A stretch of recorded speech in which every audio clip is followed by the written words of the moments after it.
And we get to the hospital because I'm having an asthma attack. And the doctor's like, I need an inhaler. It's 140 cedis. The police are like, they can't afford it. A policeman comes, he says, he takes me out of the cell, puts handcuffs on me, and says he wants to take a picture of me. What? Where you sleep and where the loo is, there's no door. So you're effectively sleeping in a toilet? Yeah. Yeah, this is Lady Circle. Felicity Nelson is a feminist, gender and social justice activist who has earned a reputation for her fearless stance on gender equality and societal norms. She has organized campaigns both on and offline for various issues, such as the institution of the Domestic Violence Fund and period poverty. Felicity has also organized street protests to demand for constitutional review and address youth unemployment.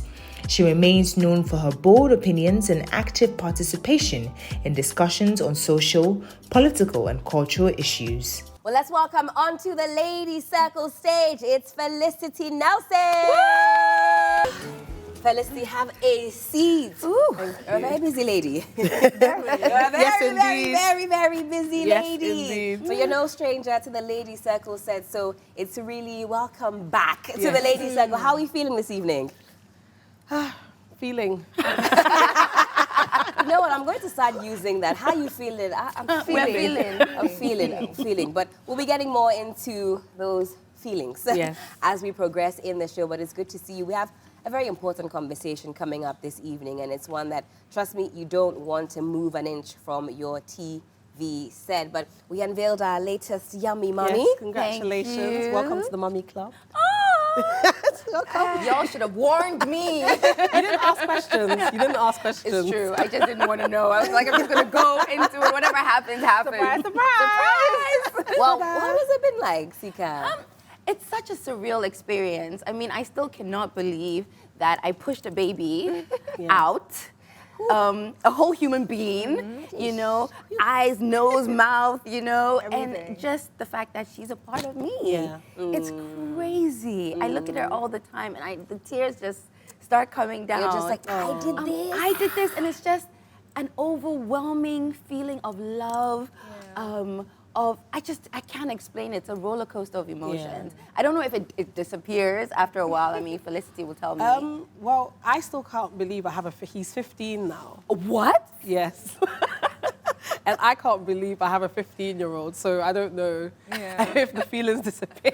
Like every time I just look at him and think, wow. I did that. Like I made him. Yeah. Let's get into a few messages before we go on our very first break in this one. A very insightful discussion that we're about to, break into right now with our guest, Felicity. Recently, we had the End Galamsey protest. We all know what happened. We saw it with our eyes.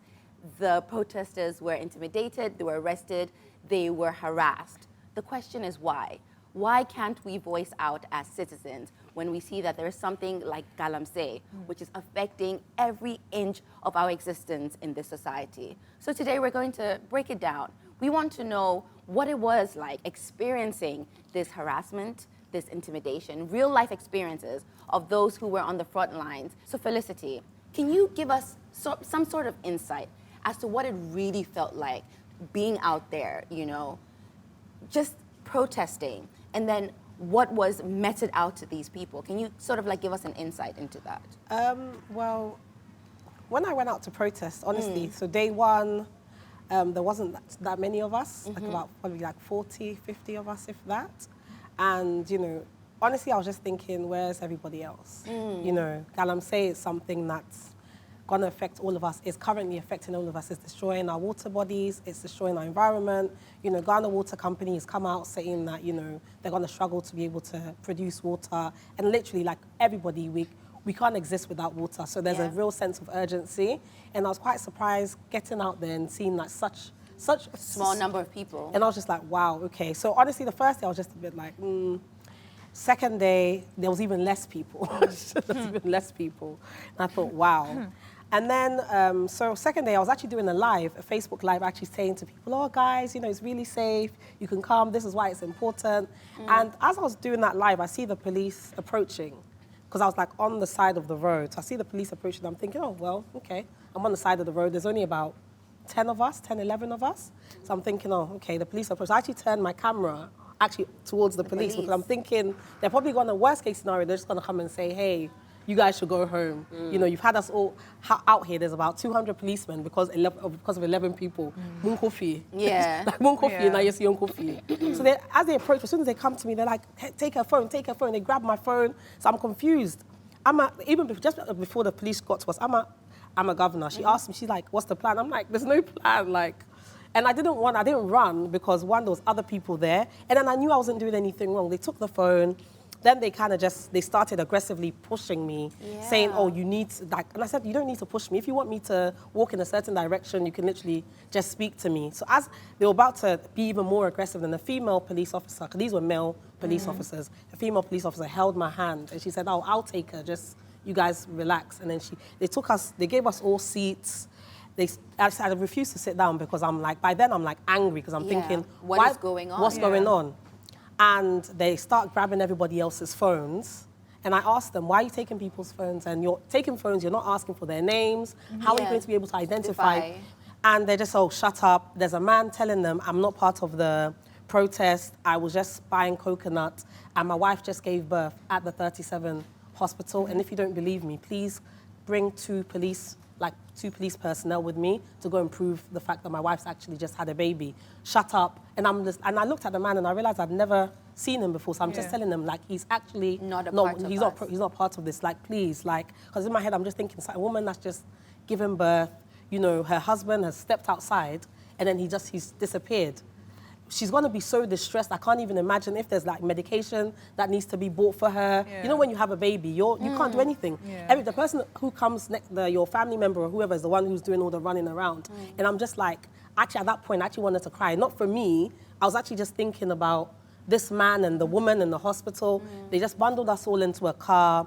So it wasn't just the people protesting. They took like everyone who was just in that vicinity who was around. So there's about 18 of us who were put into the police van. So again, we get to the central police station. They just kind of, at that point, I'm like, am I under arrest? Because nobody said anything, you know, because when you're detained by the police, they're supposed to tell you you're under arrest and what you're under arrest for. That wasn't done at all. So like that right completely trampled on. And I just said, I need a phone call. I need to be able to call my lawyer. If I'm under arrest, a policeman looks at me and says, if you don't know you're under arrest at this point, then if you haven't come to the realization you're under arrest, and I feel sorry for you. Then they ask me, then they say, okay, then they're bringing people out, and I said, I want to speak to my lawyer. Then because of that, they just said, hey, take her to Railways. It's just like, and you had Railways police station. And you had our say, you know your rights. Like it was that one of those moments where it's like, the fact that you think you know your rights, okay, we're going to take you to one of the worst police stations. And honestly, when I got there, you know, they tried to take my statement. I said, I'm not going to speak unless I have a lawyer present. Then at that point, they gave me a phone call. I had to call my son because that's the only number I know in my head. Okay. So I had to call my son and say, call Granddad and tell him that I've been arrested. So imagine, there was no time to even kind of ease him into the news because the police are like, they've given me their phone to make this phone. Quickly, and it's just a quick, so I'm just like, I can't even be like, are you okay? Just like, this, blah.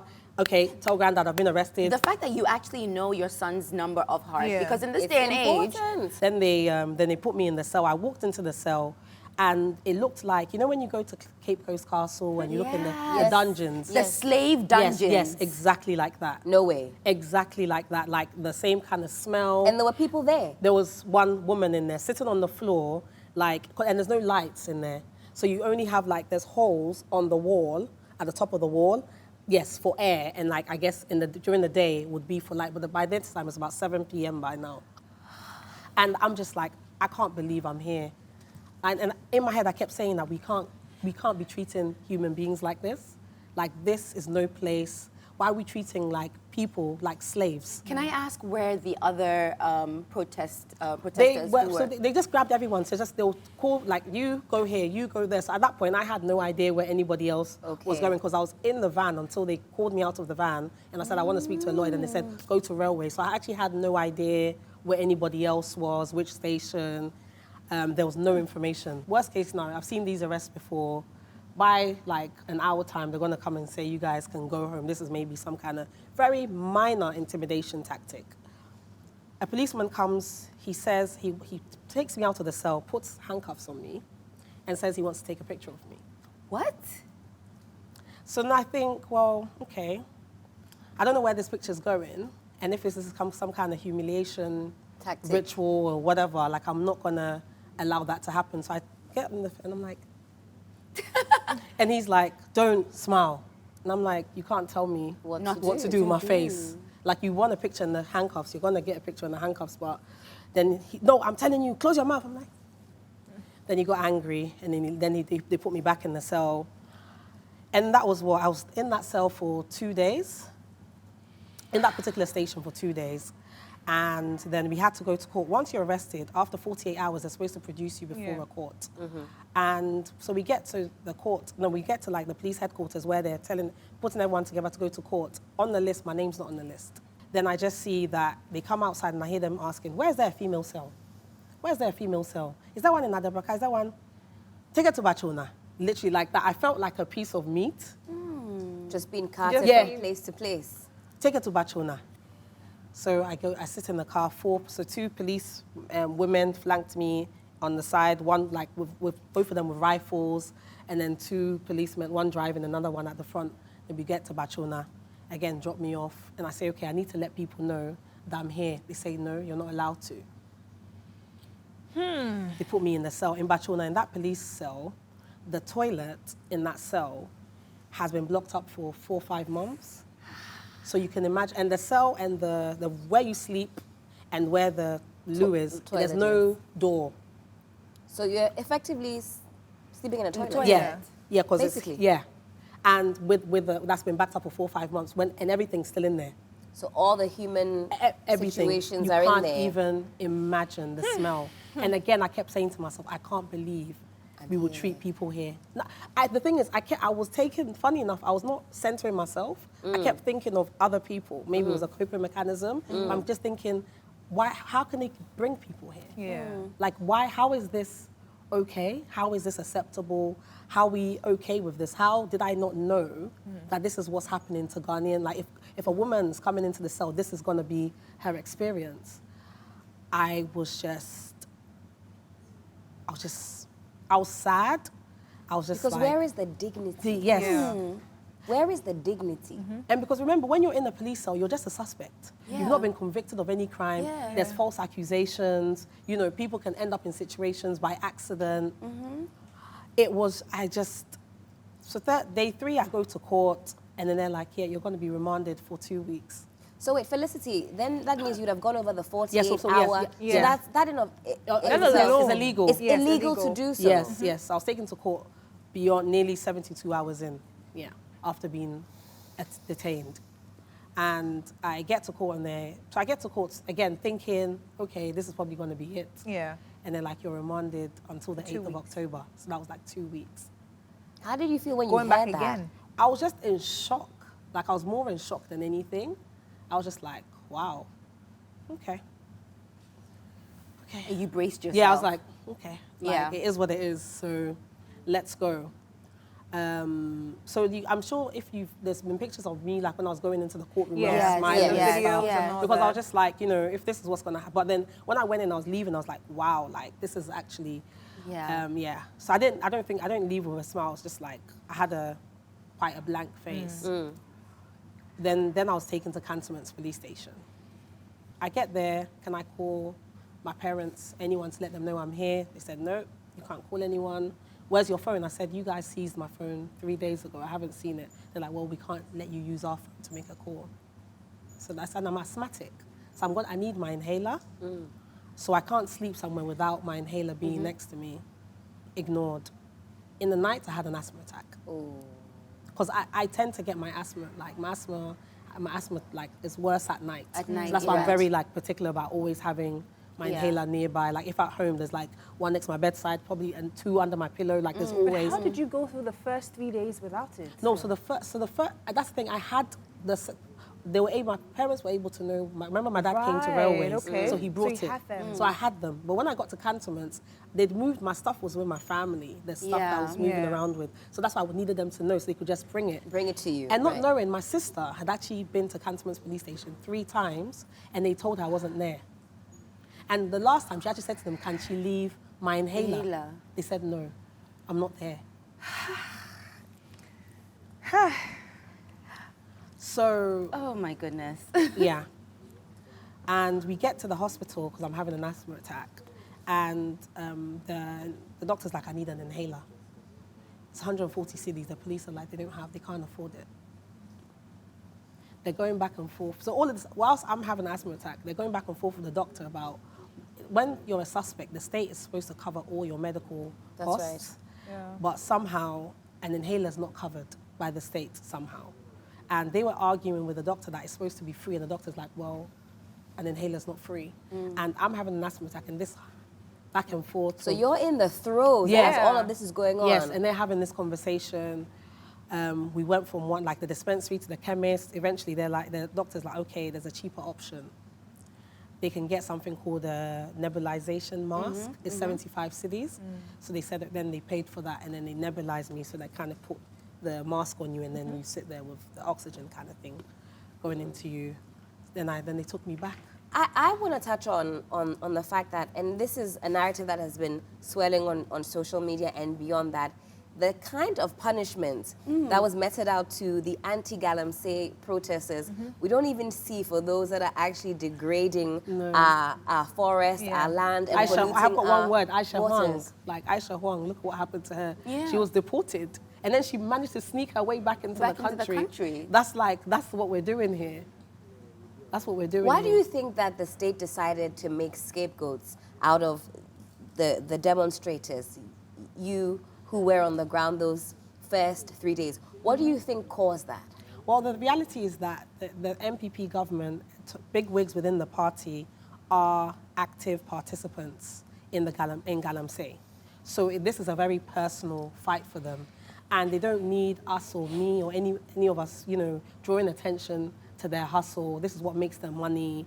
They use it to fund their parties, political activities and everything as well. So it's personal to them. So it was us talking about Galamsey, a direct attack on them. They took it personally, and they treated us in that way because of how dare you attack us? How dare you draw attention? How dare you? Who the hell do you people think you are? Yeah. So it was just like, let's show you where the power lies. And it was also meant to it wasn't just about us, it was about every other person who's out there, whoever thinks of, oh, you want to go on a protest against us? Well, this is what you're going to face. Yeah. So it was just like, they were just using us as scapegoats, using us as scapegoats. Intimidation tactics. I mean, what were the charges brought against you? So I have assaulting a police officer. Did you touch a police officer? Did you touch a police officer? Well, I don't know if maybe when they took my phone, they The touched scuffle me. They with- touched me. But they say But you you assaulted. You can be the judges. And then destroying party paraphernalia. Yeah. So that is something that it became the focal point at one point of the discussions, that the protesters were seen burning, I think, some NDC flags and also some was NPP going to ask flags that, as well. In the statement that they released, they made mention of some of them. They said causing unlawful damage, playing football in the road, banging on vehicles, abusing police and military officers, harassing and attacking road users, including military and police officers, setting fire in their intersection, blocking intersection, and all of those. So I was going to ask, which of these maybe did you see, or did they put you under? They put me under all of that. So they put me under the burning party paraphernalia. Burning? Burning. Destroying public notices. They gave us all the same charges, by the way. So it was never like... So even for the gentleman whose yes, wife was he got the exact he same was charges also as me. burning paraphernalia, assaulting military men, assaulting policemen. He was also playing football and also burning things in the road. Yeah, he got exactly the same. It was like literally all of you together. Everybody all was doing the 7 same charges, thing. exactly the same charges, everybody. There was a trotro mate who he was trying to get customers. So he saw the protest going on. He said, hey, Chobwe. They grabbed him. He ended up in Nsawam prison. I think I saw that on Yes, because 11 the people platforms. were actually remanded to prison custody, 10 men and 1 woman. But this is what we have enabled. And I wanted to pick up on something, Felicity, because you mentioned the NPP and you allege its close affiliation to Galamsey. One might say that this is something that has happened over time, and that other political parties will also fund campaigns through illicit means, the Galamsey and everything else, so that maybe it's not even peculiar just to this Yeah, government yes. alone, and it's a systemic problem. It isn't peculiar to them. I'm not saying that at all. It's Okay. not peculiar to them. However, I don't remember Ghana Water Company putting out releases saying that, you know, we're in a precarious situation and we're not going to be able to produce water. So the fact it was happening before, but the scale at which it's happening now, if you look at the number of like licenses that were given, let's say 8 years ago, in comparison to now, we're talking about, we've gone from something like 500 to 2,000. Like that is unsustainable. Like what systems have we has the system put in place in terms of our environment to protect it? You know, like how do we ensure that, you know, okay, even if we do want to mine, how are we ensuring that we're protecting our environment? So even in the legal way, we have to start thinking as a country, maybe we get our monies from somewhere else because we're not the only country that has gold. Other places, they have gold, but they recognize how much more important the environment is. So they say, you know what, we'll find money in other ways. But here we have no opportunities to the point that you see old ladies just try to make a way in the pits. Or even if you're like, okay, if we want to prioritize the environment, you're like, okay, no mining around water bodies, like in the forest, you know, we're protecting our agriculture, the forest, our environment. We can do those things. These are things which are practical things that can be done. But if we're choosing to like ignore it and just like money at any cost, like babies are being born with birth defects. And this is, like, this is not a myth. Yes, it's not a myth. It's a fact. This is not a myth. It's a fact. And why wouldn't it be? I mean, and this Ghana Water Company, I think, is what caused us to sit up. And I was at the protest, the 2.0, on the Saturday, because I couldn't make it Thursday, Friday. And to be honest, if I was able to make it to the first one, I might have been there. I don't know whether we would have been cellmates or whatever, because you know how passionately I feel about this sort of thing. And what Ghana Water Company wrote and said that the turbidity levels, NTU, and that's basically how you measure how turbid or cloudy whatever water is. The River Pra is 14,000. WHO says anything above 4 is unsafe for drinking. We're already drinking. Check this out. Ghana Water Company's capacity to cleanse the water goes up to something like 2,000 NTU they can do. So for that remaining deficit, they have to use the kind of chemicals that you and I can only imagine to bring that remaining 12,000 to about 1 NTU. Because anything above 4 NTU is unsafe. So I felt the same way when I was at the protest on Saturday, and I'm like, do you guys know that you're drinking mercury? Do you know you're drinking cyanide? Do you know that you are dying? Do you know that babies are being born with deformities? As we are sitting here, everything you are eating and drinking is poisoned. It is poisoned. Whether you like it or yes, you are drinking poison day in and day out. 14,000 NTU. 14,000. And we're all just here chilling. We are dying. We are dying. You are drinking poison. Poison. I mean, the thing that beats my mind is when we try to politicize the entire Galamsey thing. That's what just takes me. Like, I'm just lost because I'm like, what do you mean by we're trying to be on the other side? This is water. Everybody drinks water.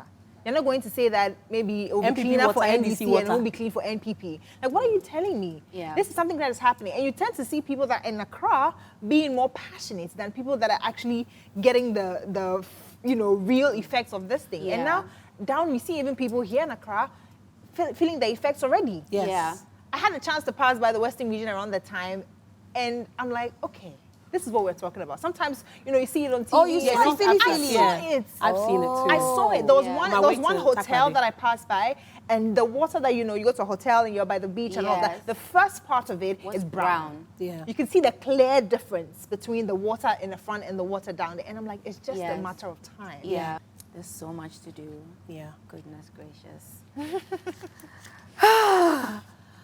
All right, on that note, on that heavy note, because we didn't even scratch the surface. There was so much that we wanted to speak to Felicity about, but unfortunately time has beat us. So I'm sure we will have you back on in subsequent episodes, and you can really break it down for us because nobody has to go through these injustices going wrong. On that note, we'll take a quick break. When we come back, we let our hair down a bit, loosen up a little bit and have some fun here on the Ladies Circle. See you soon. This is Ladies Circle.